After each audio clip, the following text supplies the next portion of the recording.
Super കൺമണിയുടെ ഏറ്റവും പുതിയ പ്രൊമോയുടെ വിശേഷങ്ങളിലേക്ക് നമുക്ക് കടക്കാം. സുമിത്രയുടെയും ബാലഗോപാലിന്റെയും മകളായിട്ടുള്ള ഭാഗ്യശ്രീ അവരുടെ വീട്ടിലേക്ക് എത്തുന്നുണ്ട്. നമ്മൾ കണ്ടു അത്. ബലരാമനും സുമിത്രയും ബാലഗോപാലിനും വേണ്ടി കാണിച്ചു കൂട്ടുന്ന ഈ ക്രൂരതകളെല്ലാം നന്നായിട്ട് തന്നെ മനസ്സിലാക്കി വെച്ചിട്ടുണ്ട് ഭാഗ്യശ്രീ. പല അവസരങ്ങളിലും ഈ പകയും പ്രതികാരവും ഒക്കെ അടക്കി വെച്ച് സാധാരണ മനുഷ്യരെ പോലെ ജീവിക്കാനൊക്കെ ഭാഗ്യശ്രീ പറഞ്ഞു കൊടുക്കുന്നുണ്ടെങ്കിലും സുമിത്രയൊന്നും അത് ഉൾക്കൊള്ളാനും അനുസരിക്കാനും ഒന്നിനും തയ്യാറാവുന്നില്ല. അവരുടെ മനസ്സിൽ അലിയെ തകർക്കണം, അല്ലെങ്കിൽ സാഗറിന്റെ കുടുംബത്തിലെ എല്ലാവരെയും ബാലുവിന് വേണ്ടി കൊല്ലണമെന്നുള്ള ചിന്ത മാത്രമേ ഉള്ളൂ. ബലരാമനെ കൊണ്ട് തന്റെ പ്രതികാരം പൂർത്തിയാക്കാനാണ് അവർ ശ്രമിക്കുന്നത്. ബലരാമനാണെങ്കിൽ സുമിത്രയുടെയും ഈ ചതികളൊന്നും അറിയുന്നില്ല.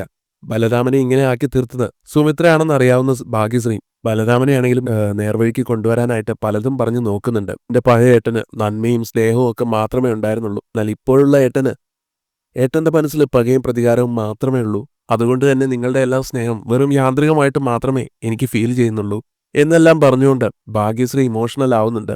ബലരാമനാണെങ്കിലും അതെല്ലാം കേട്ടിട്ട് സങ്കടമാവുന്നുണ്ട്. പക്ഷെ എന്ത് ചെയ്യാൻ പറ്റും? സുമിത്രയുടെയും കെണിയിൽ ബലരാമൻ പെട്ടുപോയിരിക്കുകയാണ്.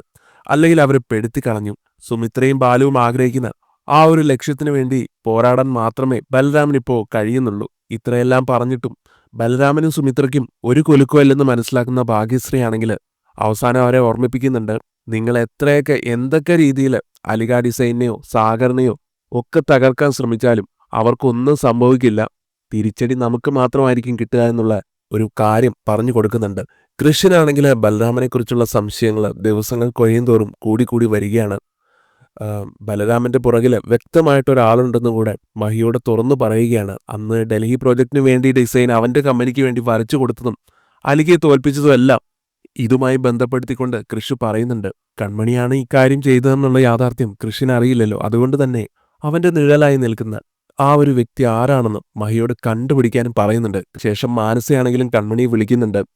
ആന്റിയമ്മ പറഞ്ഞതുപോലെ കൃഷ്ണൻ കൺമണിയും തമ്മിലുള്ള ആ ഒരു രംഗം വീഡിയോ ഒക്കെ അയച്ചു കൊടുത്തത് എന്തായാലും മാനസയോട് പകയുള്ള ആൾ തന്നെ ആയിരിക്കണമെന്ന് മാനസയ്ക്ക് ഉറപ്പാണ്. അങ്ങനെ തന്നോട് പക തോന്നാൻ ഇടയുള്ള ഒരേ ഒരാൾ അത് അലിഗയിലെ വിദ്യ മാത്രമേ ഉള്ളൂ എന്ന് തിരിച്ചറിയുന്ന മാനസയാണെങ്കിൽ കൺമണിയോടാണെങ്കിലും തന്റെ സംശയം പങ്കുവെക്കുന്നുണ്ട്. ആ വീഡിയോ അയച്ചത് വിദ്യ തന്നെ ആയിരിക്കില്ലേ എന്ന് ചോദിക്കുന്നുണ്ട്. കൺമണിക്കും അത് പിന്നീട് ശരിയാണെന്ന് തോന്നുകയാണ്. കാരണം കുറച്ച് ദിവസങ്ങളായിട്ട് വിദ്യയ്ക്ക് കൺമണിയോടുള്ള സമീപനം ആ രീതിയിലാണല്ലോ. അതുകൊണ്ട് ഇങ്ങനെ ഓരോ പാര പണിയുന്നത് വിദ്യ തന്നെ ആയിരിക്കും എന്ന് ഉറപ്പിക്കുന്നുണ്ട് കൺമണി. പക്ഷേ കൺമണി അത് ചോദ്യം ചെയ്യാനൊന്നും പോകുന്നില്ല. നല്ല ദേഷ്യം തന്നെ തോന്നുന്നുണ്ട് വിദ്യയോട്. വിദ്യ ആണെങ്കിൽ വീണ്ടും പതിവ് പോലെ കൺമണിയുടെ അടുത്ത് ചെന്ന് വലിയ ആളായിട്ടൊക്കെ സംസാരിക്കുമ്പോൾ പല കുത്തുവാക്കുകളും പറഞ്ഞ് വേദനിപ്പിക്കുമ്പോൾ ഇത്രയും നാൾ അതെല്ലാം കേട്ടു മാത്രം നിന്നിരുന്ന കൺമണി ഇത്തവണ എന്തായാലും നിയന്ത്രണം വിട്ട് പെരുമാറുന്നുണ്ട് വിദ്യയോട്. വിദ്യ കാണിക്കുന്ന ഓരോ വേലത്തരങ്ങളെല്ലാം കൺമണിയുടെ മനസ്സിലുണ്ടല്ലോ. അപ്പൊ എല്ലാം കൂടെ ആയപ്പോൾ ആ ഒരു ദേഷ്യം വെച്ചിട്ട് വിദ്യയുടെ ചേകിട അടിച്ച് പൊളിക്കുന്നുണ്ട്. ശേഷം പറയുന്നുണ്ട്, കുറേ കാലമായിട്ട് ഞാൻ നിനക്കിത് ഓങ്ങി വെച്ചതാ. ഇപ്പോഴാണ് ഇത് നേരിട്ട് തരാനുള്ള ഒരു അവസരം കിട്ടിയത്. അതിന് നിങ്ങളായിട്ട് തന്നെ ഒരു കാരണം ഉണ്ടാക്കി. ഇനിയും എൻ്റെ അടുത്ത് ഓരോന്ന് പറഞ്ഞ ആളാവാൻ വന്ന തിരിച്ച് എൻ്റെ പ്രതികരണം ഇതുപോലെ തന്നെ ആയിരിക്കും എന്നൊരു വാണിംഗ് കൂടെ കൺമണി കൊടുക്കുന്നുണ്ട്. വിദ്യ ആണെങ്കിലും പേടിച്ചു പോകുന്നുണ്ട്. കൺമണി ഇങ്ങനെ പ്രതികരിക്കുമെന്ന് വിദ്യ ഒരിക്കലും വിചാരിച്ചിരുന്നില്ല. കവിളും പൊത്തിപ്പിടിച്ച് അങ്ങനെ പകച്ച് നിൽക്കാൻ മാത്രമേ വിദ്യയ്ക്ക് കഴിയുന്നുള്ളൂ. അതിനുശേഷം ജോലിയെല്ലാം കഴിഞ്ഞ് തിരിച്ച് വീട്ടിൽ പോകാനുള്ള സമയമായി. കൃഷി തൻ്റെ വണ്ടിയിൽ കൺമണിയെ കൊണ്ടുപോകാൻ തുടങ്ങുന്നതും കൺമണിയും തൻ്റെ കൂടെ ഫ്രണ്ട് സീറ്റിലിരുന്ന് യാത്ര ചെയ്യുമെന്നാണ് കൃഷി കരുതിയത്. പക്ഷേ കൃഷിനെ ഞെട്ടിച്ചുകൊണ്ട് കൺമണി ബാക്ക് സീറ്റിൽ പോയാണ് ഇരിക്കുന്നത്. ആ ഒരു കാര്യം കൃഷിനെ അല്പം വിഷമിപ്പിക്കുന്നുണ്ട്. കൺമണിക്കാണെങ്കിലും മനസ്സിലാവുന്നുണ്ട് കൃഷിന് അത് ഫീലായെന്ന്. കൃഷിനോട് മനസ്സുകൊണ്ട് സോറി പറഞ്ഞ് കൃഷിനെ തന്നെ ഉറ്റുനോക്കിക്കൊണ്ട് കൺമണി ബാക്ക് സീറ്റിൽ പോയിരിക്കുന്നുണ്ട്. മാനസയാണെങ്കിലും കൺമണി കൃഷിന്റെ വീട്ടിൽ സ്റ്റേ ചെയ്യുന്ന കാര്യങ്ങളെല്ലാം അറിഞ്ഞിട്ടുണ്ടാവും ഇതിനോടകം തന്നെ. അതുകൊണ്ട് തന്നെ അറിഞ്ഞത് കൺഫേം ചെയ്യാൻ വേണ്ടിയിട്ട് കൺമണിയെ തന്നെ വീഡിയോ കോൾ ചെയ്ത് മാനസ ചോദിക്കുന്നുണ്ട്, നീ ഇന്ന് കൃഷിന്റെ വീട്ടിലാണോ സ്റ്റേ ചെയ്യുന്നതെന്ന്.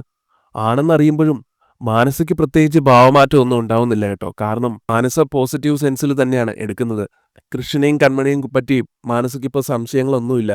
അതുകൊണ്ട് തന്നെ സുജാത പറഞ്ഞതുപോലെ കൃപയുടെ ആരോഗ്യനിലയിൽ കൺമണി കാരണം പുരോഗതി ഉണ്ടാകുമെങ്കിൽ അത് നല്ലതാണല്ലോ. മാനസയാണെങ്കിലും കൃപയ്ക്ക് കൂട്ടായി കൺമണിയോട് അവിടെ തന്നെ നിൽക്കാൻ പറഞ്ഞു കൊടുക്കുന്നുണ്ട്. പക്ഷെ മാനസ ഒട്ടും പ്രതീക്ഷിക്കാത്ത ചില സംഭവങ്ങളൊക്കെയാണ് പിന്നീട് അവിടെ അരങ്ങേറുന്നത്. കൃഷ്ണനും കൺമണിക്കും ഇടയിൽ ഒരുപാട് കാര്യങ്ങൾ നടക്കുന്നുണ്ട്. അത് നമ്മൾ പ്രൊമോയിൽ കണ്ടു.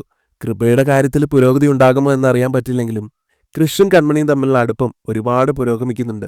കൃഷ്ണൻ കൺമണിയും പ്രണയത്തിലേക്കെന്ന് സൂചിപ്പിക്കുന്ന പല രംഗങ്ങളും കാണിക്കുന്നുണ്ട്. കൃഷിന്റെ വിരലിന് എന്തോ ഒരു മുറിവ് പറ്റുമ്പോൾ കൺമണി തന്നെയാണ് ആ മുറിവിൽ ഡ്രസ്സ് ചെയ്ത് കൊടുക്കുന്നത്. അപ്പോഴാണ് കൃഷ് ആ ഒരു കാര്യം ശ്രദ്ധിക്കുന്നത്. കൺമണിയുടെ കഴുത്തില് താൻ കെട്ടിയ താലി, താനൊന്ന് ക്ഷേത്രത്തിൽ വെച്ച് കിട്ടിയ ആ താലി ഇപ്പോഴും കൺമണിയുടെ കഴുത്തിലുണ്ടെന്ന് കൃഷ് തിരിച്ചറിയുകയാണ്. കൃഷു അത് കാണുമ്പോൾ ആദ്യം ഒന്ന് ഞെട്ടുന്നുണ്ട്. കൺമണിയോട് അതിനെക്കുറിച്ച് ചോദിക്കണമെന്നുണ്ട്. കൺമണി കൃഷിന്റെ മുറിവെല്ലാം ഡ്രസ് ചെയ്ത് റൂമിൽ നിന്നും തിരിച്ചു പോകാൻ തുടങ്ങവേ കൺമണിയെ ഒന്ന് നീട്ടി വിളിക്കുകയാണ് കൃഷ്. കൺമണി തിരിഞ്ഞു നോക്കി എന്താ കാര്യമെന്ന് ചോദിക്കുമ്പോൾ അപ്പൊ കൃഷി വിചാരിക്കും അതിനെക്കുറിച്ച് സംസാരിക്കേണ്ടെന്ന്. അതുകൊണ്ട് തന്നെ ഒന്നുമില്ലെന്ന് പറഞ്ഞ് കൺമണിയെ വിടുകയാണ്. ചിലപ്പോൾ കൃഷിന്റെ മനസ്സിൽ എവിടെയൊക്കെയോ കൺമണി ആ താലി അണിയുന്നതിനോട് താല്പര്യമുള്ളതുകൊണ്ടായിരിക്കും ആ കാര്യം പറയേണ്ടത് പിന്നീട് വിചാരിച്ചത്. എന്തായാലും പിന്നീട് അങ്ങോട്ട് വിരലിലെ മുറിവുള്ളതുകൊണ്ട് തന്നെ ഭക്ഷണം കഴിക്കാൻ ബുദ്ധിമുട്ടുന്ന കൃഷിന് കൺമണി തന്നെ ഭക്ഷണം വാരി കൊടുക്കുന്നുണ്ട്. കൃഷാണെങ്കിൽ കൺമണി വാരിത്തരുന്ന ആ ഫുഡ് ആസ്വദിച്ച് കഴിക്കുന്നു. രണ്ടുപേരുടെയും മുഖത്ത് നാണവും ചിരിയും ഒക്കെ മിന്നി മറയുന്നുണ്ട്. എന്തായാലും വളരെ രസകരമായിട്ടുള്ള ഒരു സീൻ തന്നെയാണ് അത്. ഇവിടം കൊണ്ട് തീരുന്നില്ല. പിറ്റേ ദിവസം ആകുമ്പോൾ രാവിലെ കൺമണി കൃഷിന് ചായ കൊണ്ട് കൊടുക്കുന്ന സമയത്ത് കൃഷി നല്ല ഉറക്കമാണല്ലോ. അതുകൊണ്ട് സാർ ഇതാ ചായ എന്ന് പറഞ്ഞ് വിളിക്കുമ്പോൾ അപ്രതീക്ഷിതമായിട്ടുള്ള ഒരു കാര്യം അവിടെ സംഭവിക്കുകയാണ്. കൃഷി ഉറക്കത്തിനിടയിൽ കൺമണിയെ പിടിച്ചു വലിച്ച് ബെഡിലേക്ക് ഇടുകയാണ്. കൺമണിയാണെങ്കിലും ശരിക്കും പകച്ചു പോകുന്നുണ്ട്. പക്ഷേ കൃഷി ഇതൊന്നും സ്വബോധത്തോടെ ചെയ്യുന്നതല്ലെന്ന് കൺമണിക്ക് മനസ്സിലാകുന്നു. അതുകൊണ്ട് തന്നെ കൃഷിനെ എതിർക്കാനോ അവിടുന്ന് എണീറ്റു പോകാനോ ഒന്നിനും കൺമണിക്ക് തോന്നുന്നില്ല. കൃഷി ഉറങ്ങുന്നത് നോക്കി കൺമണിയും തൊട്ടടുത്ത് തന്നെ കിടക്കുകയാണ്.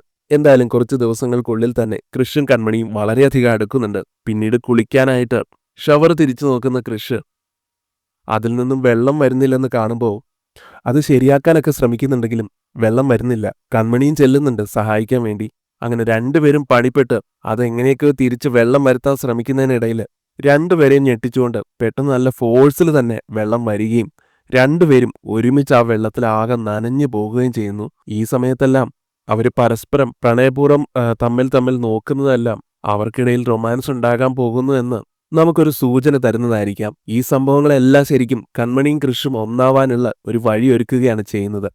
ഇതിനെല്ലാം പുറമെ കൺമണി അവിടെ വന്നതിന് ശേഷം കൃപയുടെ ആരോഗ്യനിലയിലും വളരെയധികം പുരോഗതി ഉണ്ടാവുന്നുണ്ട്. കൺമണിയുടെ ആ കെയറും ഒക്കെ കൊണ്ട് കൃപ പഴയ നിലയിലേക്ക് വരുന്നുണ്ട്. ആ ഒരു സന്തോഷം കൊണ്ടായിരിക്കാം കൃഷ് കൺമണിക്ക് ഒരു സർപ്രൈസ് ഗിഫ്റ്റ് വരെ കൊടുക്കുന്നു. കൃഷിന് ഒരു മോതിരമാണ് കൺമണിക്ക് സമ്മാനിക്കുന്നത്. അത് കൺമണിയുടെ വിരലിൽ അണിയിച്ചു കൊടുക്കുന്നുമുണ്ട് കൃഷ്. അപ്പൊ ഇതുപോലുള്ള കൺമണിയും കൃഷും തമ്മിലുള്ള പ്രണയാർദ്രമായിട്ടുള്ള നിമിഷങ്ങളൊക്കെയാണ് ഇനി വരാൻ കിടക്കുന്നത്. അങ്ങനെയുള്ള എപ്പിസോഡുകൾക്കായിട്ട് നമുക്കും കാത്തിരിക്കാം.